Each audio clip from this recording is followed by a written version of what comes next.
Chantier d'aménagement des voies secondaires du Cap Caravane et Angondje village dans la commune d'Akanda. Le chantier reçoit la visite du ministre des Travaux publics accompagné du député élu du 2e arrondissement et de l'entreprise adjudicateur. Et puis des officiers et sous-officiers des forces de défense décorés de la médaille d'honneur et de reconnaissance militaire. La cérémonie dirigée par le général Ferdinand Olamandong s'est déroulée au camp Nchorere de Baraka. Mesdames et messieurs, bonsoir à tous et bienvenue dans ce journal. Mais d'abord, en ouverture, conformément à l'article 41 de la Constitution, les sénateurs ont repris du service ce matin au palais Omar Bongo Ndimba. Dans son allocution d'ouverture, Dr Lucie Milebo Obusu, épouse Omboussou, président de cette institution, a mis en exergue plusieurs sujets liés à la vie de la nation. La cérémonie s'est déroulée en présence du Premier ministre, chef du gouvernement. Gervais Fabrice Odjouga, Franck Mangolo pour les détails. Ambiance conviviale ici au palais Omar Bongo Ndimba, c'est du Sénat à l'occasion de cette cérémonie d'ouverture de la première session ordinaire de l'année 2019. Après 2 mois d'intercession parlementaire, les vénérables sénateurs, assistés par le Premier ministre chef du gouvernement et de quelques membres de son équipe, ont pris part à la cérémonie d'ouverture marquée par l'allocution solennelle du président du Sénat, Dr Lucie Milebo Obusu, épouse Mboussou. Allocution au cours de laquelle le président du Sénat a abordé plusieurs points liés notamment à la vie politique, économique et sociale du Gabon pendant ces 2 derniers mois. Sur le plan social, l'élu de Tamba Mogoti est revenu sur les ententes de population. Au cours de nos déplacements sur le terrain, nous sommes régulièrement interpellés et nos réponses, certainement insuffisantes, ne rassurent plus, nous exposant à des sempiternelles récriminations et cela aboutit à la défiance grandissante des populations envers les acteurs politiques. Poursuivant dans cette logique, le président du Sénat a appelé de tous les mots et de tous les vœux l'effectivité de la loi sur la décentralisation en vue de l'autonomisation des collectivités locales. L'enjeu demain pour nos collectivités et notre pays est de construire la décentralisation qui peine à prendre forme. Le compte rendu de l'audience qui lui a été accordée par le président de la République Ali Bongo Ondimba n'était pas en reste.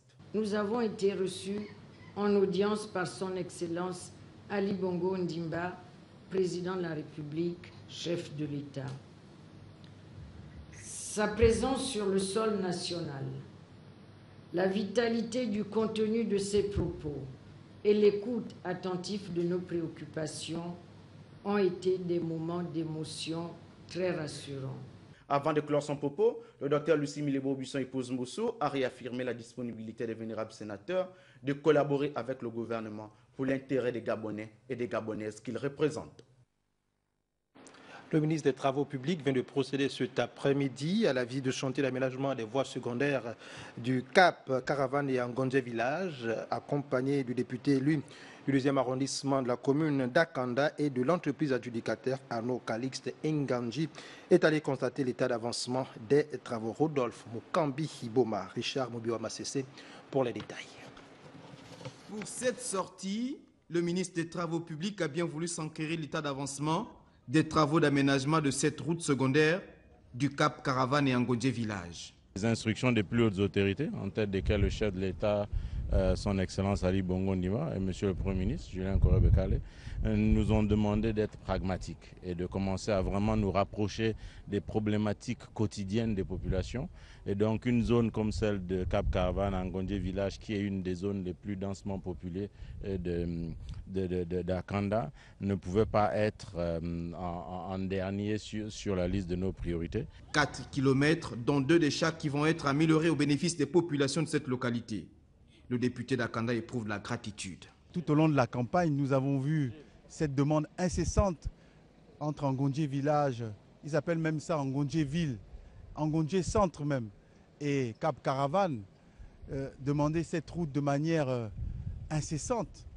Et j'ai été heureux de constater que leur supplication a été entendue par le président de la République, son Excellence Ali Bongo Ndimba, et le Premier ministre, chef de gouvernement. Ce linéaire fait partie d'une vaste opération d'aménagement des voies secondaires dont la première phase concerne 85 km à Libreville et ses environs. Si vous regardez derrière la zone de tri et colis postaux, vous avez déjà un gros chantier qui est en cours pour refaire l'ensemble des voiries de cette zone. Vous avez un Zayong dragage où le chantier a débuté et vous avez la partie qui va être un peu plus difficile, c'est aussi la zone d'Angondje de l'autre côté. Amissa, CHU, voilà. Et donc ces zones-là sont déjà toutes en chantier. Donc c'était pour aussi, dans la communication globale, ne pas donner l'impression que nous sommes concentrés seulement sur Akanda. Les travaux de cet axe sont prévus durer 3 mois et devront intégrer l'amélioration des conduites d'eau, un engagement du gouvernement gabonais qui entend répondre aux sollicitations des populations. Lancée par le ministre d'État en charge de la santé, l'opération de fermeture des cliniques non conformes se poursuit. Les différents acteurs concernés par cette opération ont sillonné Nzengayong, Plein-Ciel, Cosmopark et Akebe, quelques quartiers de Libreville. Là-bas, plusieurs cliniques exercent en toute violation des règles et lois en vigueur en République gabonaise. Cabrel, Guinée-Lemami, Lubestar, les Nyongo pour les détails. La descente de terrain des techniciens du ministère de la Santé du parquet de Libreville a permis, une fois de plus, de constater que certaines cliniques privées implantées dans les quartiers Nzengayon, Plein-Ciel, Cosmopark et Akebe ne respectent pas les normes pour exercer en République gabonaise.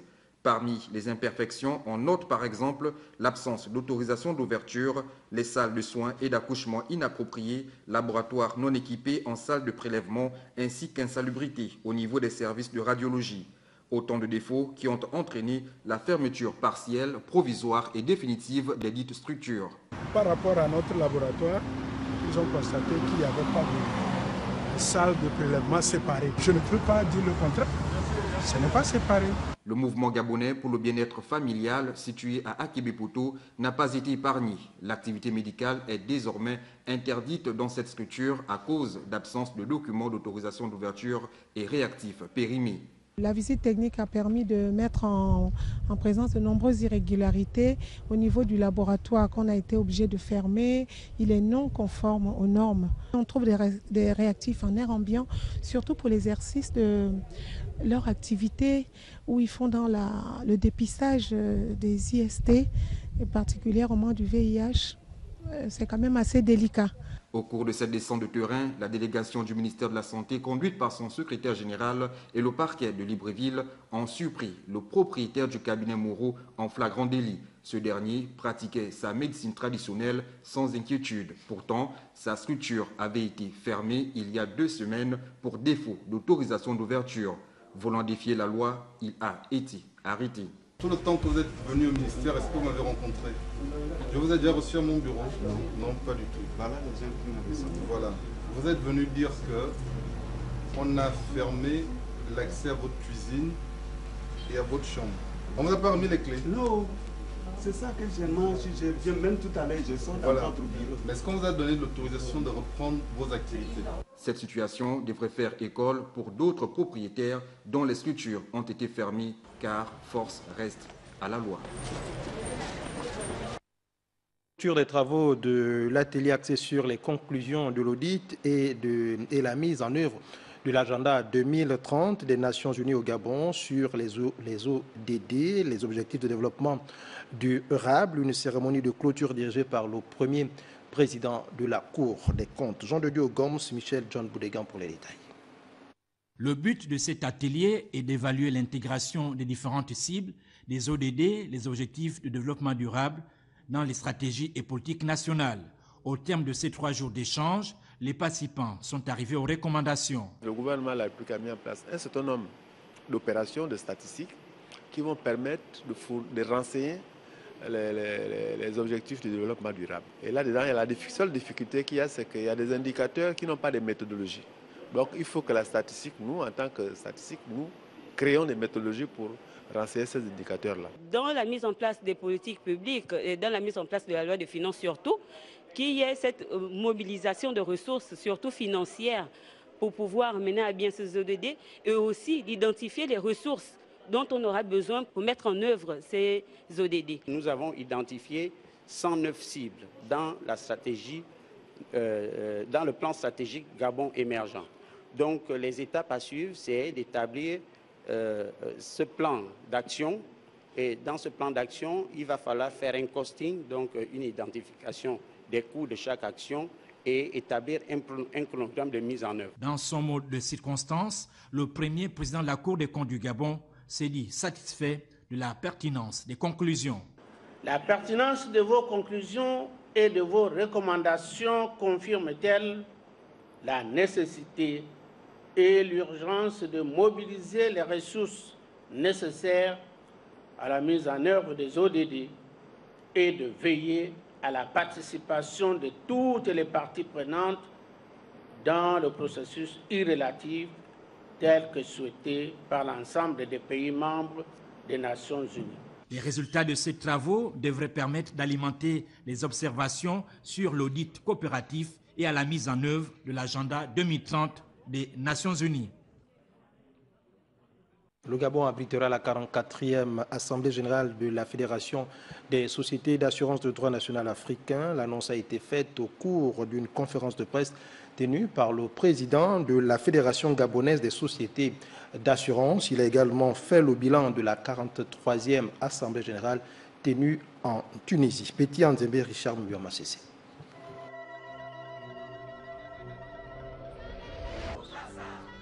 En 1838 a été signé un traité... Après ce bref aperçu de l'histoire du Gabon et la présentation du marché des assurances exposé à Tunis lors de la 43e édition de l'Assemblée générale de la Fédération des sociétés d'assurance de droit national africaine, le Gabon est retenu pour abriter la 44e édition de la dite Assemblée générale. Une rencontre qui aura pour enjeu de mettre en avant le secteur des assurances. L'enjeu, c'est de permettre à notre marché qui a non seulement des obligations vis-à-vis de ses assurés, mais également des devoirs vis-à-vis de la communauté des assureurs africains, d'être à l'aune d'assumer effectivement ses devoirs. L'enjeu pour notre pays, comme vous le savez, dans le cadre effectivement de la diversification de notre économie, l'objectif c'est que la place financière de Libreville puisse être mise en avant. Au cours de cette conférence de presse, il a également été question de faire le point de la 43e édition de la FANAF. Les assureurs ont eu l'occasion de revenir sur le thème principal qui était quelle structure de marché pour promouvoir le développement de l'assurance en Afrique. Il y a donc 4 panels qui ont été retenus. Le premier portait sur les infrastructures minimales de marché pour accompagner le développement. Le second, c'est les enjeux de la régulation et de la supervision.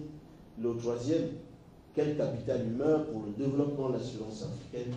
Et enfin, la finance au service de l'assurance. Selon le classement de 2018, Sounou Assurance est le leader des maisons d'assurance. L'Assemblée générale de la FANAF se tiendra en février 2020 à Libreville.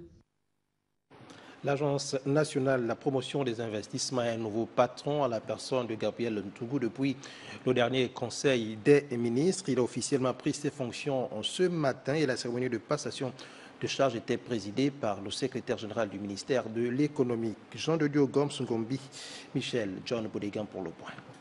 Jano Kalima, le secrétaire général du ministère de l'économie, procède à l'échange du dossier relatif à la gestion de l'Agence nationale de la promotion des investissements en pays. Nina Abouna cède le flambeau à Gabriel Ntougou. Le directeur général sortant tire les enseignements au terme de 5 ans à la tête de l'agence. Aujourd'hui, l'ANPI a été structurée.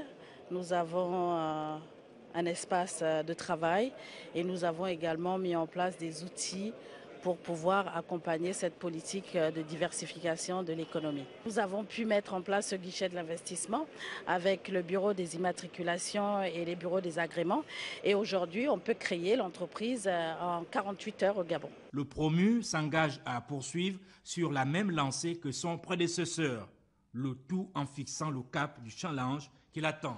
Les challenges qui se situent au cœur du plan de relance de l'économie, car ce plan nécessite essentiellement la contribution de l'ANPI dans le cadre de l'attractivité du pays et l'attraction de nouveaux investisseurs, de davantage d'investisseurs au Gabon. L'ANPI Gabon, créé en 2014 par le président de la République, a pour mission de conseiller et d'accompagner le gouvernement dans la mise en œuvre des politiques liées à la promotion des investissements.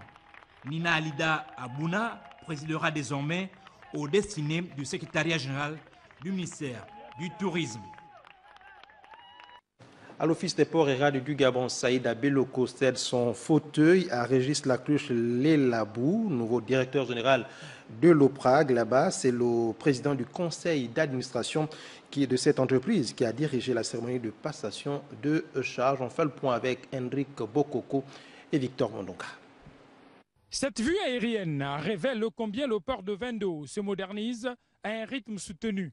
Un vent de changement qui s'est également abattu à la tête de l'Office des ports et rades du Gabon. 15 mois après son arrivée aux commandes, Saïd Abeloko, promu ambassadeur du Gabon au Togo, Bénin et Ghana, cède son fauteuil à Régis Lacruche Lelabou. Le désormais ex-DG de l'OPRAG estime avoir beaucoup appris aux côtés des collaborateurs rompus à la tâche. J'ai rencontré des gens compétents, des gens dévoués, et des gens déterminés à défendre ce qui est de leur société et des gens fiers d'être au PRAG. Cette mission qui arrive à terme laisse en face de vous un personnel qui a des attentes que j'ai trouvées aussi en arrivant. Mais sachez que nous avons fait ce que nous avons pu faire en 15 mois pour obtenir ce que nous avons obtenu. Aujourd'hui, ce personnel attend encore beaucoup de la direction générale. Commandant du port de Vendo jusqu'ici, Régis Lacruche Lelabou devient le nouveau directeur général. Un pur produit de la maison qui entend mettre son expertise à contribution en vue de faire triompher davantage la maison OPRAG. Le fait qu'on ait eu un cadre maison ne va pas faciliter les choses, entre guillemets, parce que la tâche va être encore plus dure pour vous et moi. Nous montons tous ensemble, nous tombons tous ensemble. Mais mon ambition n'est pas de vous faire tomber. Notre ambition, comme l'a dit le président du conseil d'administration, c'est de faire évoluer l'OPRAG.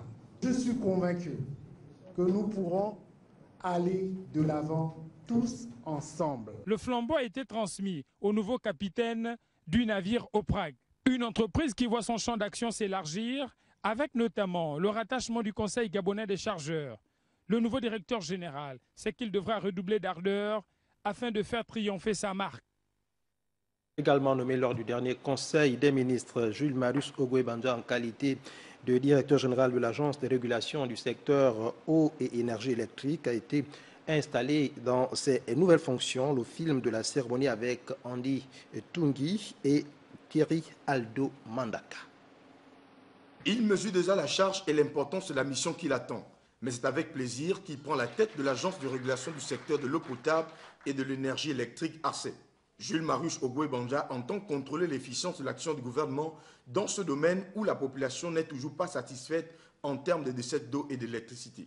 Nous prenons le pari de faire accélérer et surtout de nous mettre sur le terrain avec des actions concrètes qui viseront non seulement les opérateurs qui exercent dans le secteur de l'eau et de l'électricité, parce que la méprise des populations doit s'arrêter, et tout faire donc, pour réguler ce grand secteur. Il n'y a pas de développement sans énergie et il n'y a pas de vie sans eau.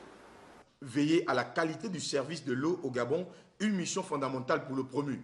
Les désidérata, les doléances et les plaintes seront examinées avec toute la célérité possible et que des instructions seront également données, mais pas simplement pour le plaisir des instructions, mais pour le soulagement et la satisfaction des populations et du secteur de l'industrie.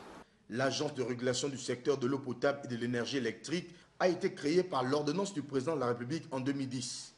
Elle a pour attribution de veiller au respect des dispositions des textes législatifs et réglementaires dans ce domaine.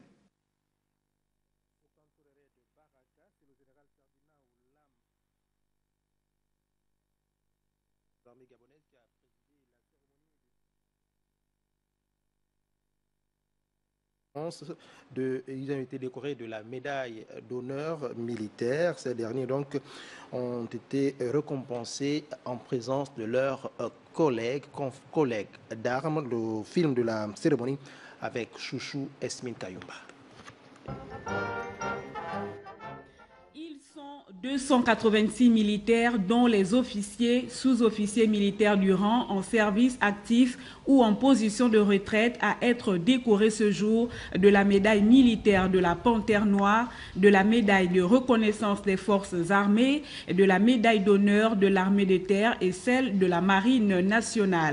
Lula Mavika Sosten, au nom du président de la République et en vertu des pouvoirs qui nous sont conférés, nous vous décernons la médaille d'honneur de la Marine nationale.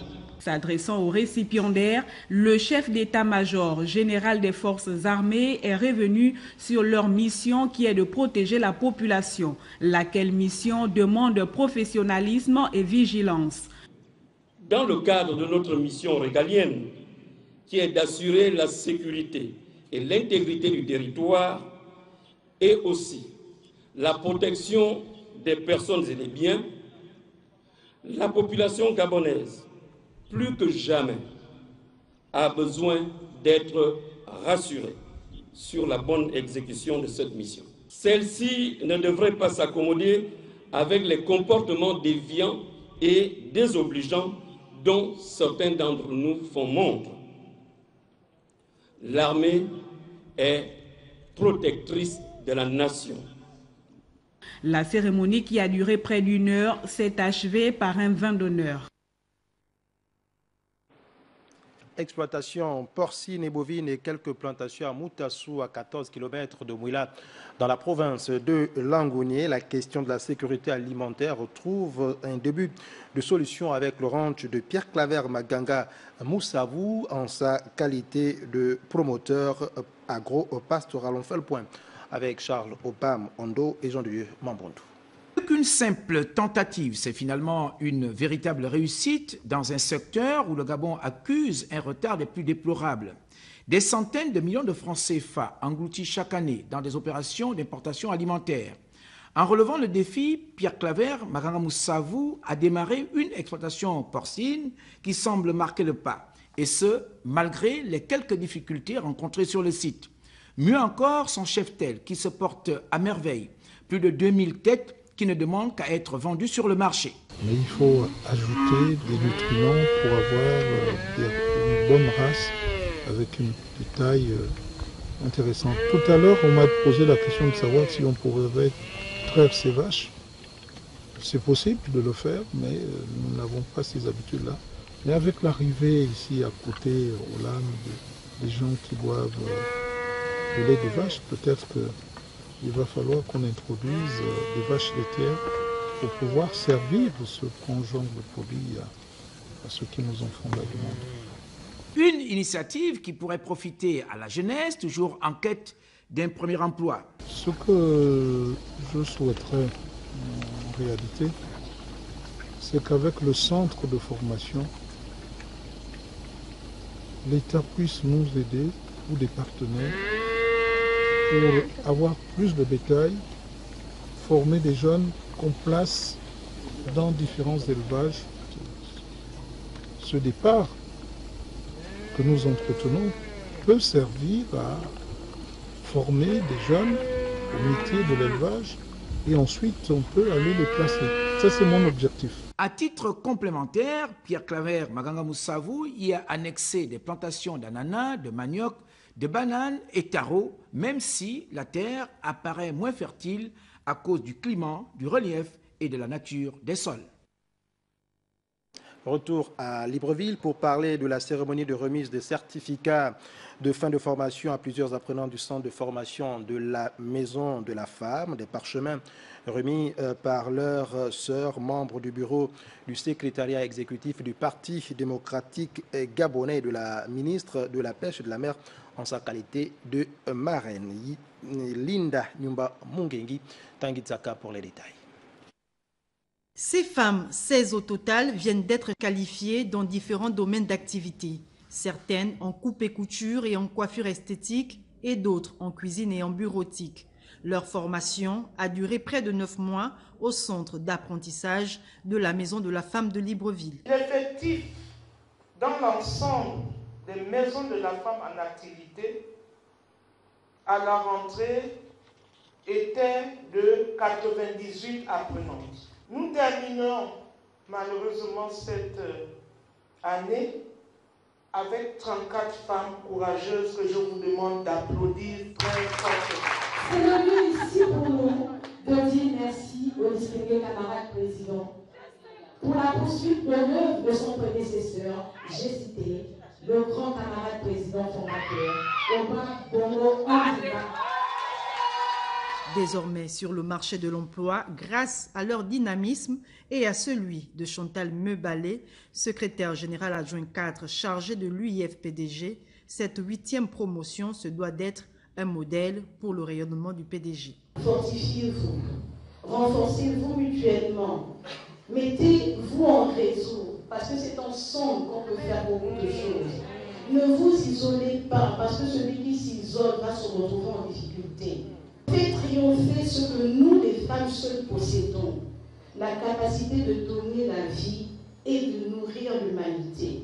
Si vous le faites, alors la décennie 2015-2025 qui nous est dédiée trouvera en chacune de vous sa justification. C'est donc satisfaite d'avoir une nouvelle fois donné la chance aux unes et aux autres d'être autonomes que les dirigeantes de l'UIF-PDG comptent se rendre à l'intérieur du pays dans les prochaines semaines pour le même rituel.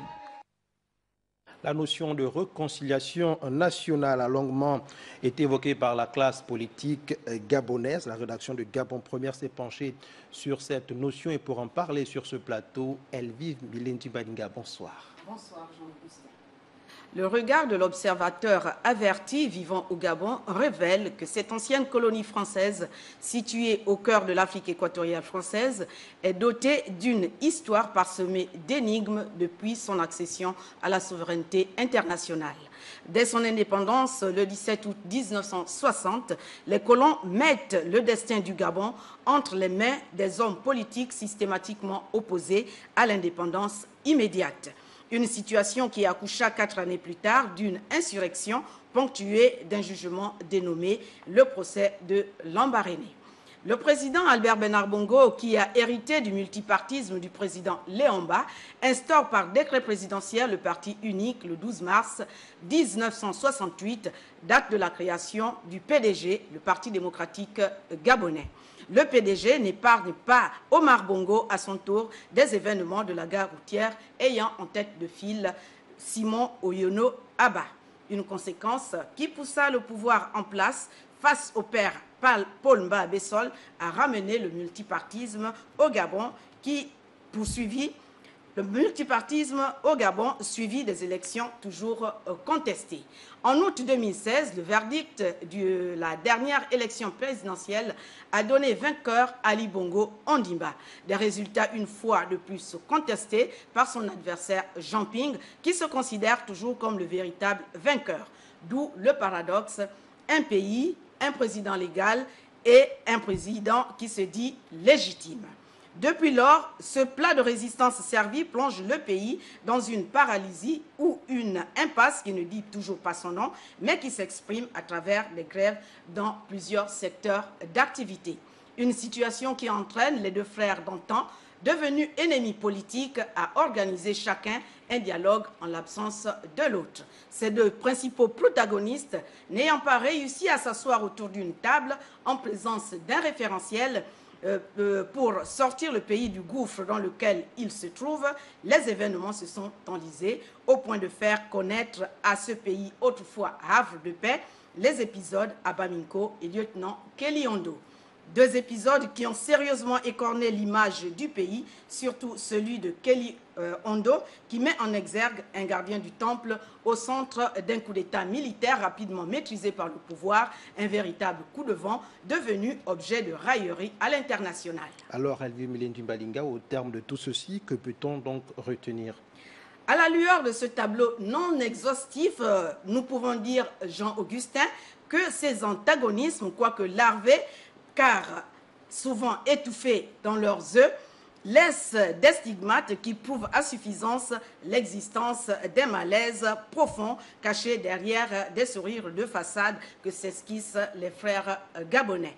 Des malentendus qui ont atteint leur paroxysme lors de l'auto-saisine opérée par la Cour constitutionnelle qui, pour parer à une situation exceptionnelle, les grands juges ont comblé le vide constitutionnel suite aux ennuis de santé du président de la République, chef de l'État.